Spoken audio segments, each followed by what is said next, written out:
Hi, I'm Andrew Clark, the Logistics Optimizer. I recently appeared on the Fulfilment Forum podcast with the Access Group. They're running a series of podcasts looking at warehouse fulfillment activities, and there's me and Elton Brown and Evan Pusey from the Access Group talking about warehousing and fulfillment and inventory management. It's a really good series of podcasts. So I'm going to highlight a few of the things that I've talked about on that podcast here for my YouTube channel. And this first one is all about mobile workflows, right? Mobile workflows are a critical component of a warehouse management system. So I'll talk about how they're used and the benefits, and particularly, how important that is compared to a paper-based workflow. So hope you enjoy it. Here is the first one. There'll be more to follow over the coming days. A lot of people are talking about, mobile workflow management tools and how they can impact. What have you seen recently with the businesses you're working with, and can you share any thoughts in this space? Sure. Look, I think the big leap really is when you move from paper to a system-driven process, and usually that is a mobile barcode scanner, which is essentially a smartphone that's been ruggedized for an industrial environment with usually running Android. And it has a barcode scanner in it, or an RFID reader sometimes as well, but barcodes still rule as far as most warehouses are concerned. And so what that then does is it takes you from a piece of paper, which is static information, obviously that doesn't change, into a live real-time control over the inventory in your warehouse using that mobile workflow tied into a warehouse management system usually, or some sort of a system. So you have a live interactive flow of information back and forth between the operators in the warehouse and the system that is driving the operations that need to be done. So that takes a variety of forms. But typically then if we just focus on warehouse management systems, you'll have a series of screens that will take you through a particular task. So all of the normal tasks that you have going on within a warehouse will be covered by some sort of a mobile workflow. So that will be typically receiving, put away and storing of stock, movement of stocks from bin to bin within a warehouse, cycle counting and stock takes. And I draw a distinction between those two. Cycle counting tends to be like an immediate fix of an inventory problem, and stock taking or cyclic stock taking will be your classic wall-to-wall annual stock take, or a periodic count of a section of the warehouse so that you continuously count the warehouse through the course of the year. So those sort of processes are driven by mobile workflows. And of course, you've got picking and packing workflows, replenishment of pick faces. Some of the more sophisticated systems will also have value-added services. So if you're doing rework within the warehouse, or you've got a complex returns management process, or maybe you're doing something to, an inspection process on goods before they come back into the warehouse, those can all be driven by a mobile workflow.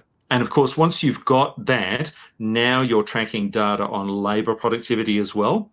So you can then use that not just to make sure your staff are meeting, your expected rates of productivity, but also to make sure that you improve your processes continually. So you can make a change to a physical process, implement a physical aid, or do something to a process, and then you can directly see whether that is impacting the productivity in the warehouse.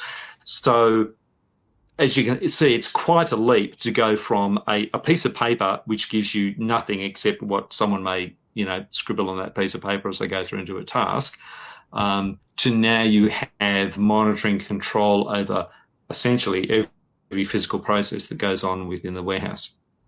Yeah, and I guess as people go from good old-fashioned clipboard with a bit of paper tagged on it, and I run around the warehouse looking for stuff, to having that information at their fingertips, right? Not only what I'm picking, but the potential to actually search if I can't find it at the location it's meant to be, rather than going back to finding a terminal or going back and asking someone to find it. So it's in itself, it's got to speed up the ability to complete those tasks faster, right? Yeah, absolutely. So even if you even if you were doing everything exactly physically the same as you do on paper, which you're not, you obviously have the opportunity to improve those processes.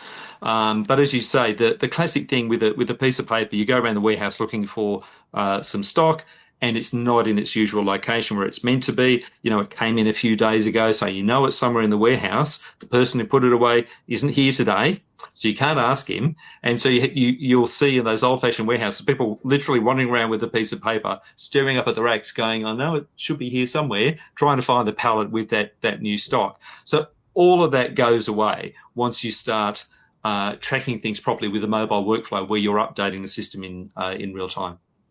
Yeah, and it's interesting there you mentioned RFID, right? Back in the day, we had barcode.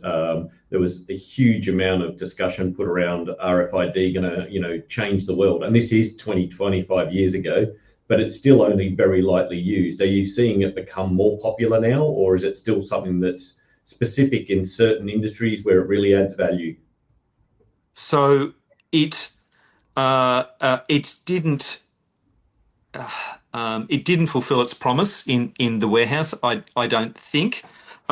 It's not that it doesn't have very specific use cases, but the problem with RFID is compared to a barcode scanner, you point your gun and you scan something, right? And you know what you've scanned, you can see it visually, so you know what you've done. With an RFID tag, that is collecting data from radio signals bouncing on and off devices. So unless you control the way that things are scanned, then you actually don't know what you've scanned, and you don't know if you've scanned everything. So fundamentally, the technologies, they do different things, right? So where I've seen RFID in use, like in large automated warehouses, you'll have like a scanner, like an RFID, like an archway, right? Yeah, like which has got the RFID reader in it, right? So you'll move a pallet of goods through that. Everything on it has an RFID tag, and by moving it through that, you can verify that everything that is physically on that pallet is actually meant to be on that pallet. So it's very good at things like that. It's also very good in a retail environment for doing stock takes. So you can RFID tag all of the clothes in your retail store, and you can do, a daily stock take of all the items in your store to make sure that you're not losing things due to pilferage or misplacing of stock, and you can validate that very quickly and accurately every day. So there are things where RFID really works. High value items where you've got serial numbered products and things, they're really good for RFID tagging. You wanted to check the serial numbers on a pallet full of goods that are all serialized and all have RFID tags. So there are definitely specific use cases in the warehouse where it's valuable. But as I said before, barcodes still rule really in general activity within the warehouse.